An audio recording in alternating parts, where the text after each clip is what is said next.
Muy bien, nos toca ahora revisar el tema de las hemorroides y las fisuras perianales. Vamos a empezar por el tema de fisuras, que es lo que está a la izquierda. ¿Ok? Una breve descripción de lo que la imagen está representando. Ven aquí que vemos acá el conducto anal, ¿sí? La parte más distal del recto y la parte del canal anal o conducto anal propiamente dicho. Noten que las paredes del recto, las paredes musculares del recto, que aquí se nota mejor, que tienen una capa circular interna y una longitudinal externa, en la parte más distal hacen un engrosamiento. En la parte más distal se forma el esfínter anal interno, y el esfínter anal interno es este de acá, igual acá, el esfínter interno, es como un círculo, ¿no? Es un engrosamiento, se engrosa, es un engrosamiento de la capa circular interna del recto. La capa circular interna se engrosa y forma el esfínter interno. Por lo tanto, el esfínter interno es un esfínter, es una musculatura lisa involuntaria, ¿no? Que corresponde a los músculos eh, propios de las vísceras. En cambio, el esfínter que está hacia afuera, el esfínter externo, es músculo estriado. Ambos, tanto esfínter interno y externo, el interno involuntario y el externo más voluntario porque es estriado, forman parte de las estructuras que favorecen la continencia fecal, ¿no? Muy bien, vemos que en esta zona hay varios plexos venosos, hay criptas y demás cositas que ahorita vamos a ver. Hay una zona, una línea bien bastante tortuosa que divide la mucosa rectal, que es un epitelio cilíndrico, lo divide de la mucosa del canal anal, que ya es un epitelio poliestratificado, que incluso más abajo se empieza a queratinizar. Ya, esta línea, ¿cómo se llama? La línea pectínea, ¿no? Línea pectínea o línea dentada. Muy bien. Entonces, las fisuras, teniendo este antecedente, las fisuras son heridas. Son heridas que salen a nivel perianal, a nivel del perianito, ¿ya? Que está acá. Estas fisuras, ¿por qué ocurren? Estas heridas usualmente ocurren porque las heces duras pasan por acá. Pasan heces duras y lastiman, lesionan, laceran, raspan la mucosa del canal anal. Entonces, el principal factor que genera este tipo de heridas suele ser el estreñimiento crónico. Es el principal factor de riesgo. Hay otras causas que pueden generar heridas acá, por supuesto, causas infecciosas, venéreas, neoplásicas. Un cáncer de anito se puede manifestar como una heridita al inicio y pensar que es una herida de estreñimiento, puede confundir.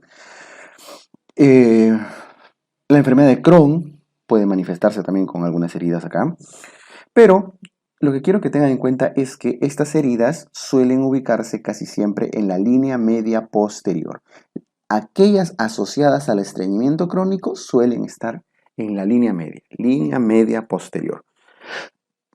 Corresponde prácticamente al 90% de todas las fisuras, porque los que están en la línea media anterior son el otro 10% y tienen otras causas. Pueden ser por, como dijimos, neoplásicas, venéreas, infecciosas, etc. Muy bien. Ahora, ¿por qué ocurre o cómo evoluciona esta herida? Pasan las heces duras, lesionan y genera una pequeña herida muy chiquita. Ahora, el problema es que esa herida va creciendo. ¿Por qué? El problema es que cuando hay una herida en esta zona, genera dolor, un dolor muy intenso, un dolor sobre todo en el momento de defecar, genera un dolor lancinante. Cuando hay un dolor en esta zona, ¿qué ocurre con los esfínteres?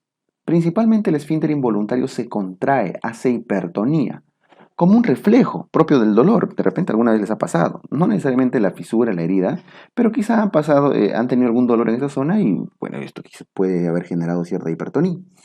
La hipertonía del esfínter anal interno hace que los vasos sanguíneos que irrigan esta zona se aplasten, entre comillas, ¿no? Una palabra no está bien usada, pero eh, hagan vasoconstricción. ¿Por qué? Por las fibras musculares.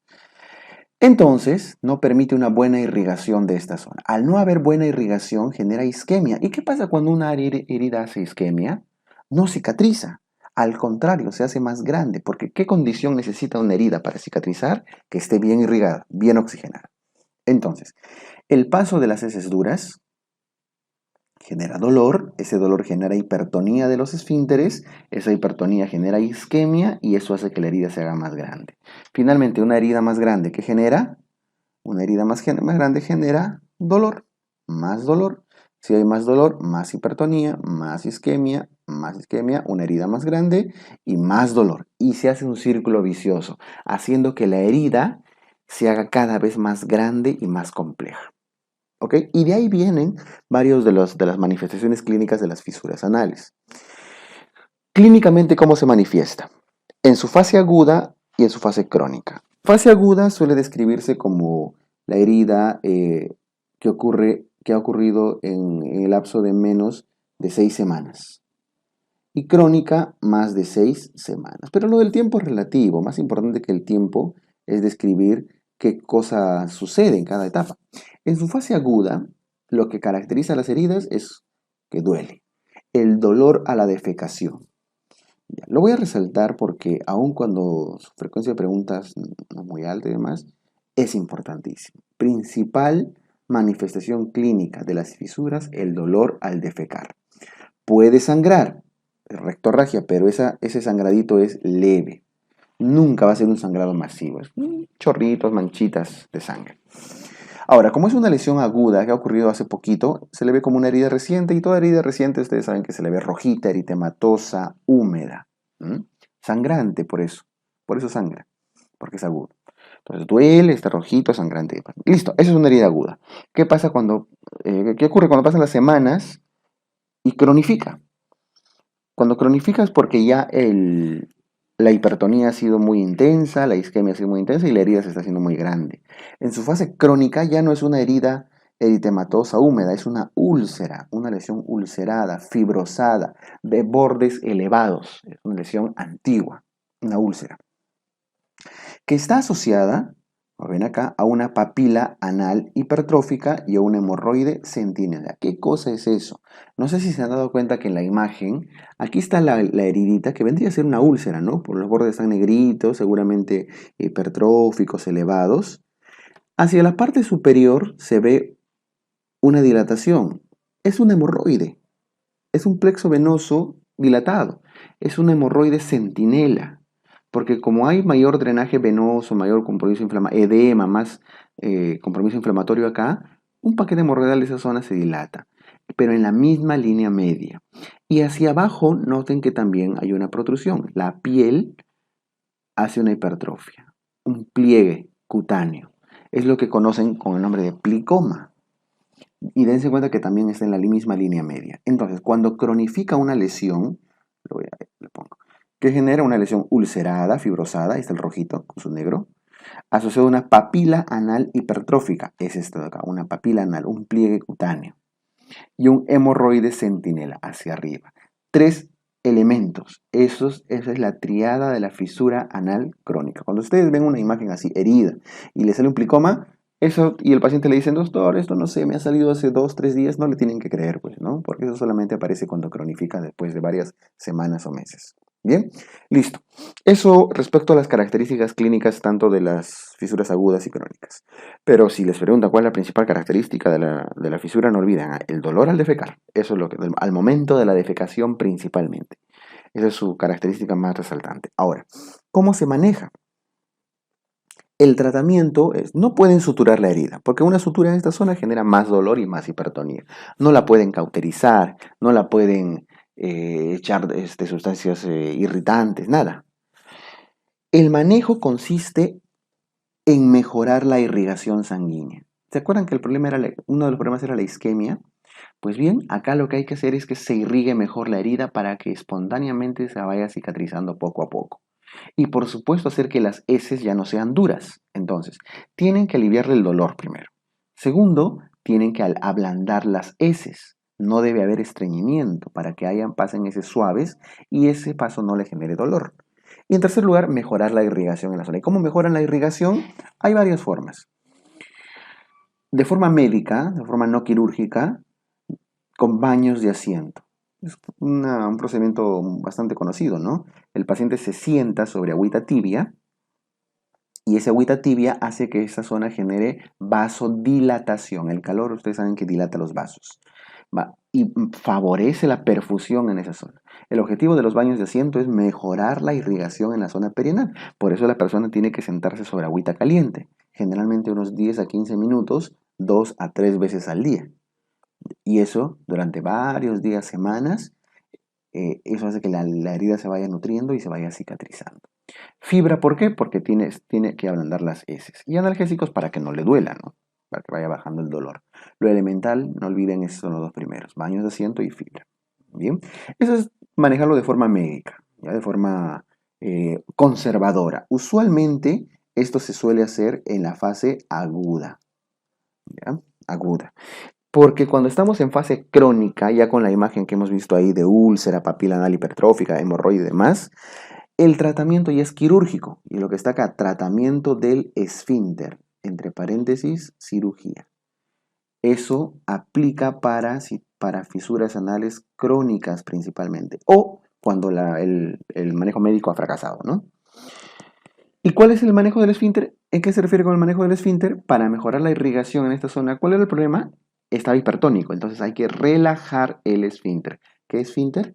El esfínter interno o los esfínteres internos. Esos de ahí hay que relajarlos. No el externo es voluntario y concentrándose, lo pueden relajar. Pero esto es involuntario, entonces tienen que hacerle algo. Hay dos opciones. Se ha usado pomadas de nitroglicerina, se ha usado dilataciones con balón, se ha hecho de todo acá, pero las dos opciones hoy en día que se usan son principalmente la toxina botulínica, se inyecta Botox en estas zonas, ¿ya? Se inyecta Botox y la otra opción es la esfinterotomía lateral interna. Se cortan las fibras de los esfínteres. Se seccionan las fibras. Ahora, ¿qué esfínter? Los esfínteres internos. Muy bien, ahora, ¿dónde cortarían las fibras de los esfínteres? No pueden hacerlo en la misma línea media porque ahí está la herida, y no agrandarían la herida. Tienen que hacerlo a los costados. Por eso la técnica es esfinterotomía lateral, porque se hace los costaditos, interna, porque es del esfínter interno. Esfinterotomía lateral interna. Ahí está. Esfinterotomía lateral interna. Y la otra opción es toxina botulínica, Botox. ¿Cuándo se hace cuál? Si les preguntan cuál es el de elección es esfinterotomía lateral interna, ¿ya? Ese es el que más se hace. Y el que tiene mejores resultados y una tasa de curación más alta. Ahora, ¿cuándo deciden hacer cada uno de ellos? Pues depende. ¿Y de qué depende? Principalmente del riesgo de incontinencia. ¿A qué se refiere esto? Cuando hay alto riesgo de incontinencia fecal, o sea, de que el paciente quede incontinente, es mejor usar toxina botulínica. Es decir, por ejemplo, es un anciano, un abuelito, que si ustedes le cortan el esfínter, ustedes le cortan este esfínter y de repente los externos ya no van a ser competentes, no van a generar buena continencia fecal y el abuelito de lo que era estreñido ahora se va a venir diarrea, diarrea, diarrea de por vida. Entonces, si hay ese riesgo, porque tiene neuropatías, problemas de fondo, no rectales, problemas en la inervación, en la zona sacra, etc. La ancianidad de por sí ya es un factor de riesgo, se prefiere toxina botulínica. Pero si es una persona joven, sin comorbilidades, que no tiene riesgo de incontinencia, que tiene sus esfínteres externos competentes y demás, el tratamiento de elección es el quirúrgico. Esfinterotomía lateral interna. ¿Ok? Listo. Eso sí les ponen caso clínico y están las dos claves, ¿no? Porque si simplemente dice cuál es el mejor, es la esfinterotomía lateral interna. ¿Ya? Listo. Eso con el tema de las fisuras. Acuérdense, porque ocurren estreñimiento. ¿Dónde se localiza? En línea media. Principal característica, el dolor. Y el tratamiento de elección, la esfinterotomía lateral interna, sobre todo cuando cronifica. Listo. Eso con las fisuras. Vamos ahora con las hemorroides. Vamos con las hemorroides. Las hemorroides son, se refiere a los plexos venosos hemorroidales dilatados, ¿no? La enfermedad hemorroidal. Pero ya se ha aceptado que cuando se describe el término hemorroides, se está refiriendo a la enfermedad hemorroidal. Así que basta decir hemorroides para entender a qué estamos refiriéndonos. Muy bien. ¿Qué es entonces? Es la dilatación, como ven acá, de paquetes vasculares, venosos, ¿no? Plexos venosos. Las hemorroides pueden ser internas, como esta de acá, pueden ser externas. ¿Cuál es su diferencia? Las internas nacen por encima de la línea dentada. Por encima de la línea dentada.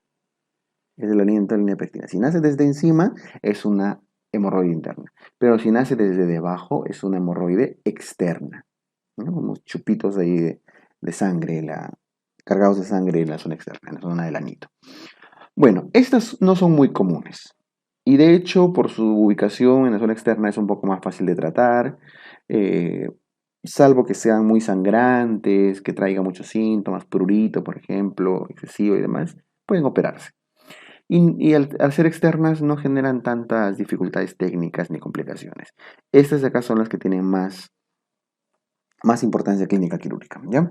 Entonces, que quede clara la diferencia entre hemorroides internas y hemorroides externas, ¿ok? Bien, a las hemorroides internas también se les conoce como hemorroides submucosas. Hemorroides submucosas. Mientras a las hemorroides externas se les conoce también como hemorroides subcutáneas. Creo que sí pueden memorizar, aprender esto, porque como arriba tenemos tejido mucoso, tejido de mucosa rectal, por eso se le llama hemorroide submucosa. Y a las externas, como ya estamos en la zona de la piel, la zona cutánea, la zona del anito, se les llama hemorroides subcutáneas. ¿Ok? Muy bien. ¿Cuáles son los factores de riesgo? Factores de riesgo más importantes para la enfermedad hemorroidal. Los factores de riesgo más importantes son el sangrado, perdón, disculpen, esa es la característica clínica. El factor es de riesgo, la multiparidad. ¿Por qué? Porque la multiparidad genera aumento de la presión intraabdominal y dilatación de muchas estructuras venosas, ¿no? Por la alta presión. La multiparidad, la obesidad en general. ¿Ya? Y su principal característica clínica, la más importante, es el sangrado. De hecho, es una de las primeras causas de sangrado por vía rectal. Ahora, ¿se acuerdan que hace varias sesiones decíamos que la diverticulitis genera sangrados importantes y también son comunes? Pero la diferencia es que no es de la diverticulitis, perdón, la hemorragia diverticular genera sangrados masivos porque son ramas de las arterias mesentéricas que son las que sangran. En cambio aquí son venas. ¿Cuál sangra más? ¿Una arteria o una vena? Una arteria, ¿no? Porque tiene más presión. Entonces, por eso las hemorragias diverticulares son más masivas que las hemorragias por hemorroides. Estas son más leves, porque son venas. Pero cronifica, sangra constantemente, ¿no? Cada rato, todos los días a veces. Bien, esas son las características más comunes de las hemorroides. Ahora vamos a ver la clasificación. La clasificación de la enfermedad hemorroidal. Bien, esta clasificación la vamos a hacer en una siguiente sesión, en un siguiente video, ya para ampliarlo. Paramos acá este video y la clasificación lo vemos en el siguiente video.